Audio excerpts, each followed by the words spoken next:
Hi there, Prairie Plant Girl here. I decided I was going to try planting garlic for the first time.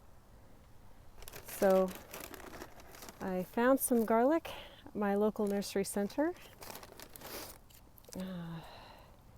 They just call it regular garlic for culinary uses. So I'm not sure. It says it's a white garlic. It says it gets to 60 inches and flowers late summer. They say to put it 6 inches deep and 3 inches apart. Now, from what I understand, you need to separate the garlic into cloves. And they say to put bone meal in the planting hole. I'm just going to work some into the soil, I think. And they said to use a nice nitrogen-rich soil, so I decided to plant where I had my peas last year because plants are nitrogen-fixing plants, so I thought that should give a nice nitrogen-rich environment for the bulbs to grow in. So here goes, garlic.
So there, got the garlic all planted. I had added in a little bit of fresh compost to the center of this bed here just to give some extra nutrients after the summer. And we got the garlic all in. It's the middle of September, so I'm not sure for our area if I should have had it planted a little bit sooner or if this is going to work out, but got it in there now and we'll see what comes up in the spring.